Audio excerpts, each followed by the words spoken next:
Welcome all the tribes and all you here. Special welcome to Richard and also all the tribes.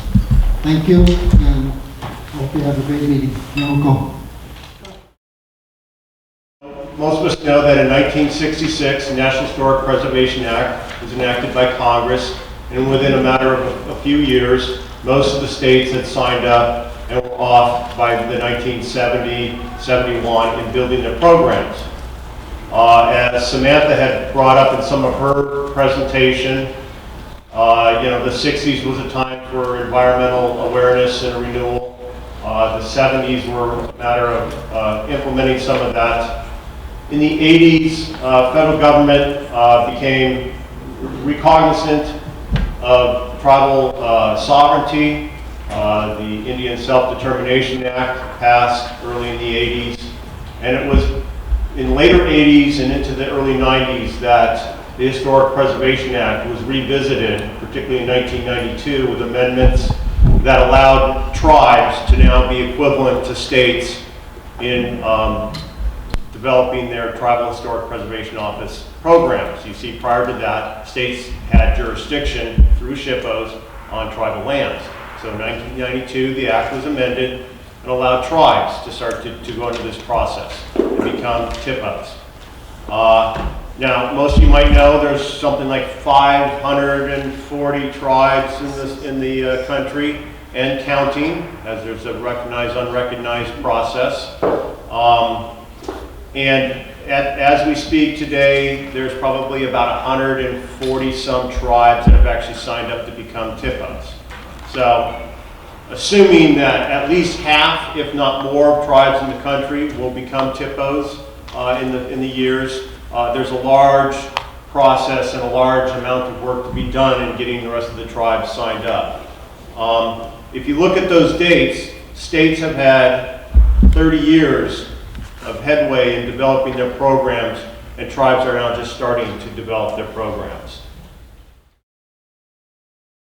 Back in 2000, the department actually did an environmental document knowing that the Butte-des-Morts Causeway was going to be insufficient for upcoming traffic demand. So by doing that, we actually started the construction process almost 20 years ago. And finally, in 2009, we began the construction, and finally, yesterday, we got to take the first known field trip out to the actual causeway and showing people what they've actually invested in. And it's a great opportunity. The DNR has been on board, and all tribes have been on board. The one significant thing I could say is we actually cared so much about the tribal significance in the area that there was a sturgeon blessing done before actually dynamiting of the piers.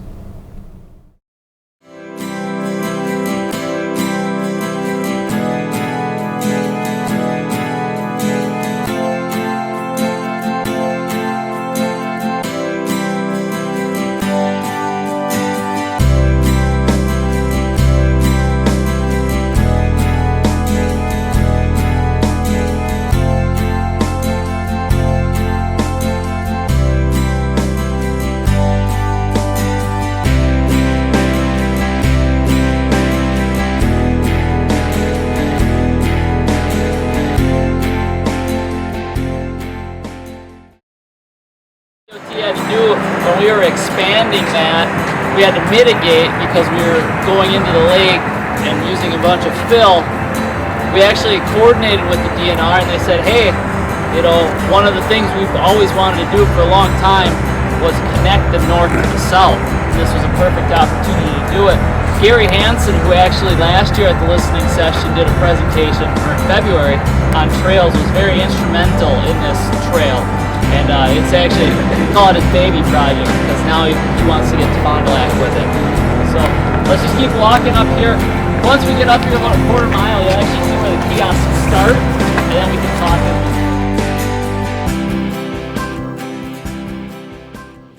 This year, we wanted to recognize some other individuals who have also shown their dedication to cultural resources in general and also to the Wisconsin River Project. And the first individual that I would like to start with is Dr. Thomas Gates. And maybe have remembered from our previous listening sessions, is a former TIPO for Yurok Nation, but he has so generously joined us to provide a training to facilitate a couple of our listening sessions, and has helped develop, or has developed, a curriculum for the FDF training that has been received this past year. I appreciate it. Tom, do you have anything you'd like to say? This is where I start crying. All right. Just joking. I'm not the crying type. Wow. I didn't expect this. You know, my dissertation was on Yurok trail systems. And so now I have an award as I don't know my glasses, Trailblazer. but as a trailblazer. So I think there's a connection there. Yeah, for sure. Thank you very much. I enjoy the work with Wisconsin. I think I had said the last time I was here, during the gift exchange, that my family's from Wisconsin, but I grew up in California. And, you know, I've been around the country with a lot of different tribes and people and projects and programs. And I always felt a certain kinship with you all from Wisconsin in a bunch of funny ways, which I don't want to really get into. A lot of you remind me of my parents and my grandparents, the way they talk, the accent, things like gosh, and so it never dawned on me, and actually until last year, why I enjoyed coming back to Wisconsin over and over again. And so thank you all for having me part of your program. I certainly enjoy this more than just the consulting angle on it. Thank you again.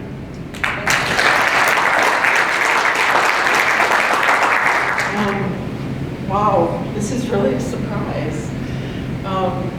Thank you so much. I have to say that I'm a pretty passionate person about the things that I do, and I love my job, I love what I do, but probably the most enjoyable things I do are with the tribe. And since coming to Rhinelander and working with all the tribes in the northern part of the state, I feel like the most important things I've done that I've accomplished in my career have happened here. You know, projects like Neshonogan Creek and our 47 job that's just finishing up. We've done Torpy Creek, and then now we're in the process of developing a large wetland bank in Lac du Flambeau, and we're going to be working on that together. So those are the things when I retire I'm going to be the proudest of. And I have made such wonderful friends with the tribes. I just love you guys. So thank you so much.